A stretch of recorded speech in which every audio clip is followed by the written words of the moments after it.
Hello and welcome to another edition of the Stench of Truth. While I gave you some initial commentary already on the Israeli-Palestinian conflict and the downing of MH17, as well as some of the information concerning Russia and Ukraine and what's going on over there, I'm going to try to flesh this out a little bit more. First, let me talk about Israel, okay?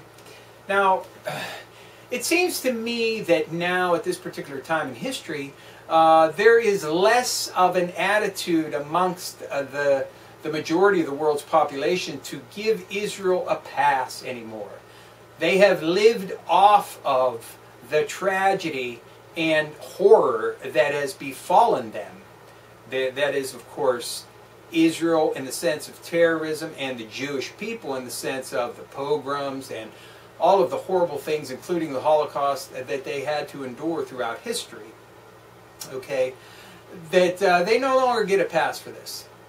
They do not get to just do whatever they want anymore. And this is not something that is just confined to areas outside of Israel or to non-Jews as well. There is a growing movement within Israel itself protesting the actions of their government towards the Palestinians in Gaza. Now, the way I view what's happening there is a prison riot, because that's what Gaza is, for fuck's sake. Let's call it what the fuck it is, and let's be brutally honest about it. It's a fucking prison, because Israel controls everything that goes in and out of that fucking place, except for these supposed tunnels that are this big shipping point for fucking arms and materiel and all this other stuff. Okay? Now, it's a fucking prison riot. Okay? And prison riots happen because the people are fucking jammed up against the wall too fucking many times.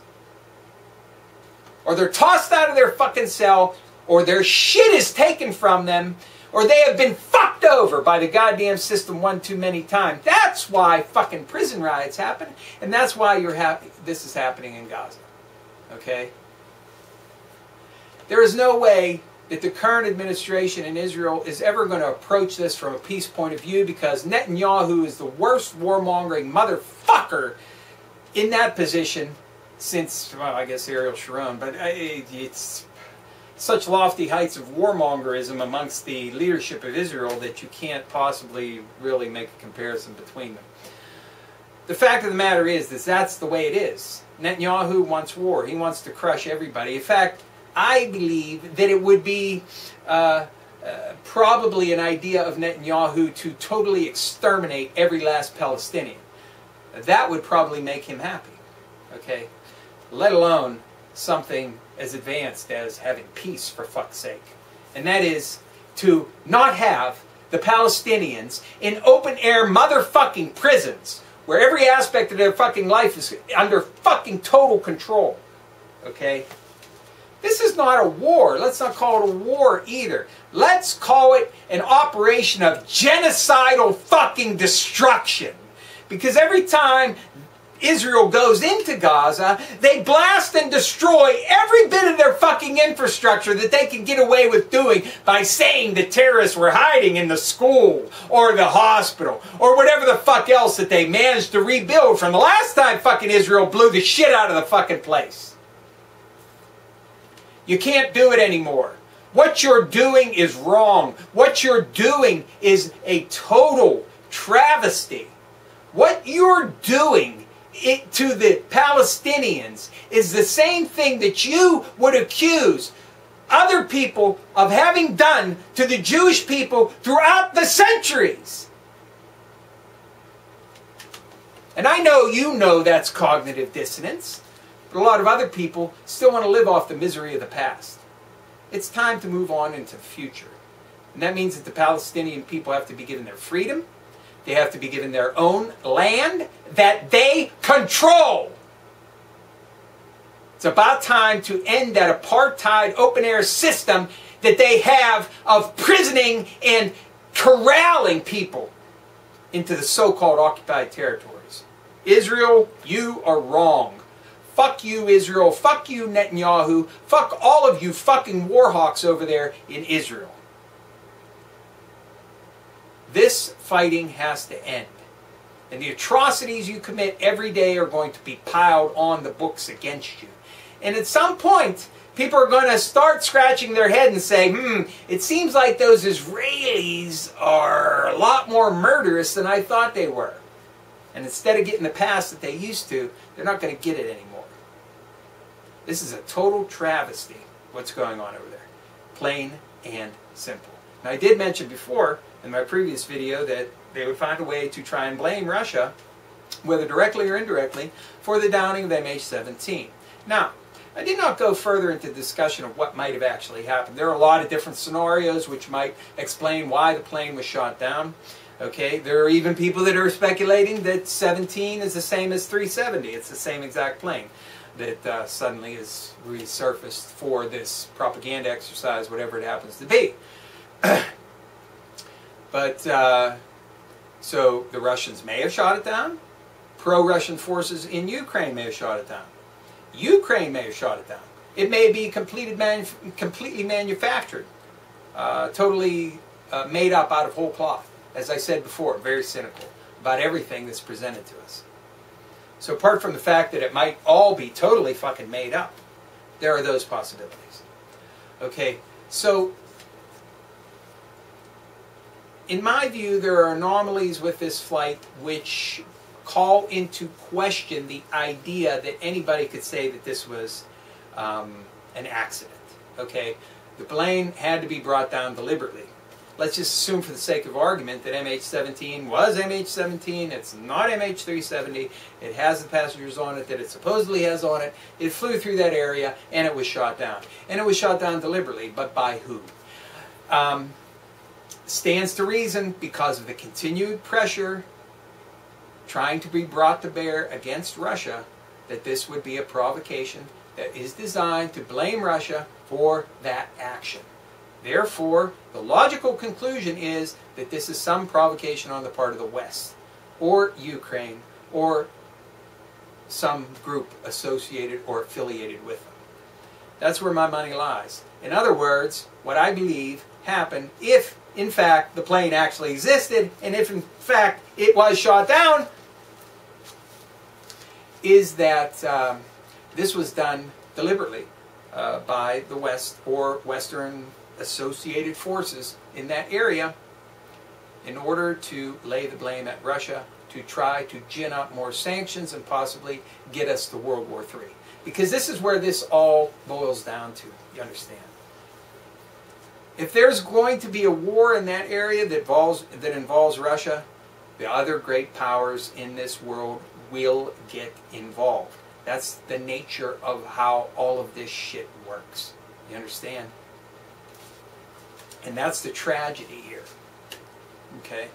We see people sacrificed in false flag operations. I'm not saying that's what this is, but that's what it seems like it is to me. Okay?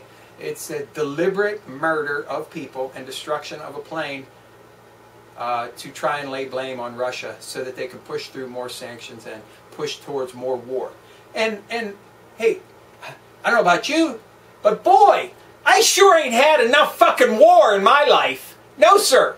I need more goddamn war. Let's have more war and murder and killing, because fuck all. If there isn't anything better than blood running in the motherfucking streets, because apparently that's the only thing the humans can get around and get mobilized behind doing, is murdering other fucking people. You can't do anything good in this fucking world today, but you can damn sure shed some fucking blood. I am sick of fucking war. I'm sick of it. And I'm sick of the instigations and the provocations and everything that is being ginned up in an effort to try and make out Russia to be this horrible, evil thing akin to the former Soviet Union. And it's simply not the fucking case. Thankfully, I believe a lot of people in this country are in agreement with me. And it is popular sentiment more than anything else now that is really guiding the hands of these elites who are deciding what is going on around the world. And because of popular opinion, because there is a war weariness amongst the population, and that they are opposed to interventionism by and large, that is probably the only thing that is staying the hands of the people who want to bring us into World War III, thankfully. And the thing about that is that that sentiment can sway very easily one way or the other. You understand? It's very easy to manipulate that through propaganda, through provocative exercises, which is what I believe MH17 may be. False flag, trying to blame Russia to gin up this war hysteria.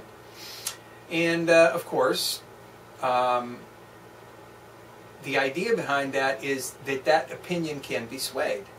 And because of that, it needs to be reinforced all the time and forever. If you're for peace, say you're for fucking peace. If you're anti-war, say you're for anti-war. And let me tell you something else. If you're anti-war, if you're anti-death, if you're anti-fucking killing and murder, you have to come out against Israel. You have to. You have to. You have to do it.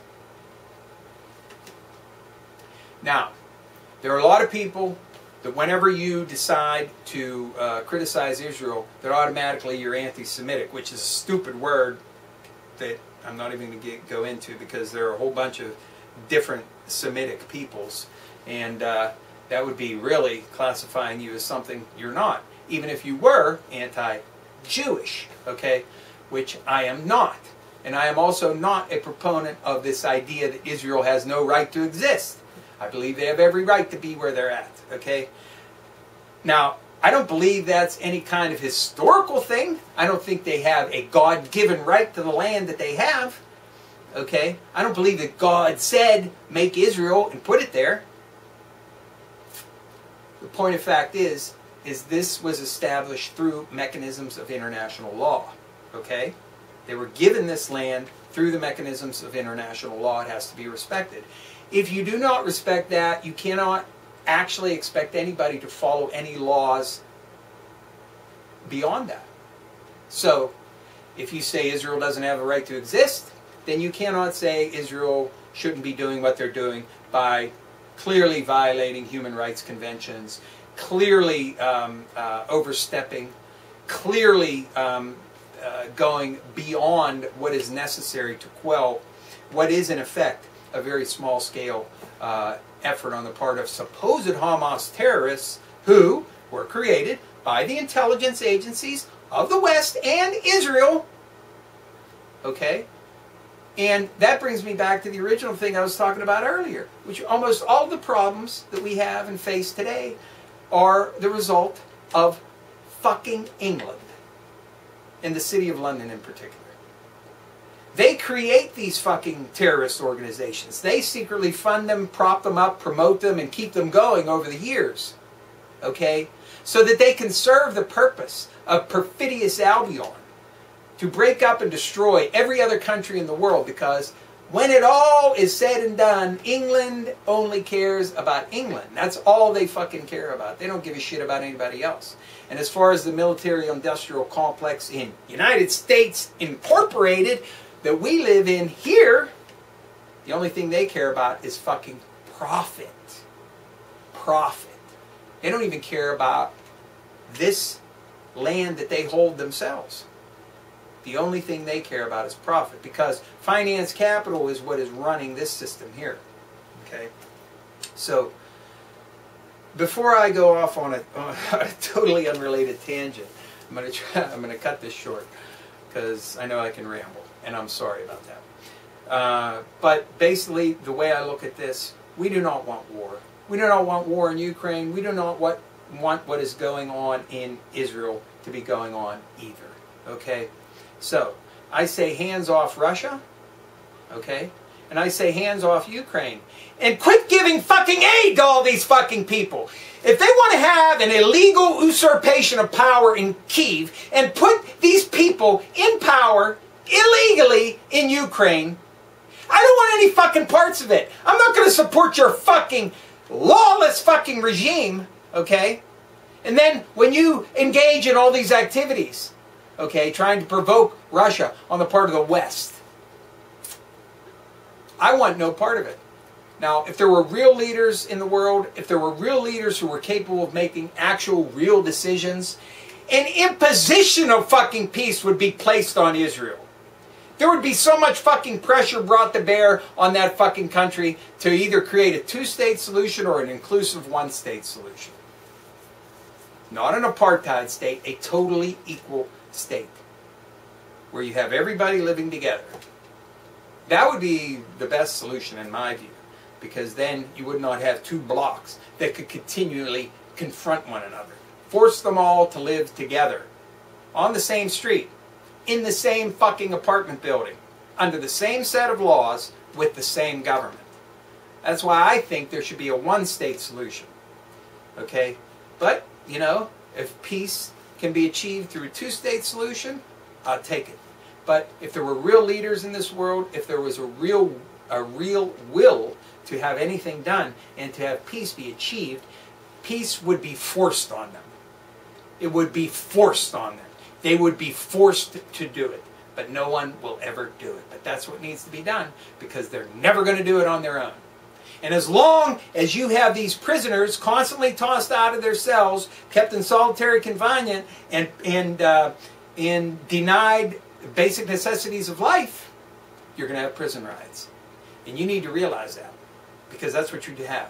You have the Palestinians in open-air prisons. And they're going to push back. So, when it comes to Russia and Ukraine, same thing. If it were me, no aid to Ukraine. I'm not going to provocate Russia any further. I think the United States should have good relations with Russia. We should be trying to strengthen them. The reason we don't is because of people like Brzezinski and his whole faction of old, die-hard Soviet motherfuckers, okay, Soviet-hating motherfuckers that still are clinging on to the vestiges of power in this fucking corporate country that we have today. They want to make Russia out to be the enemy because they always have to have a big, giant enemy in the corner. There always has to be one. And because we're so indebted to China, it can't be them, even though they'd make a more rational one. Even though I'm against having any enemies.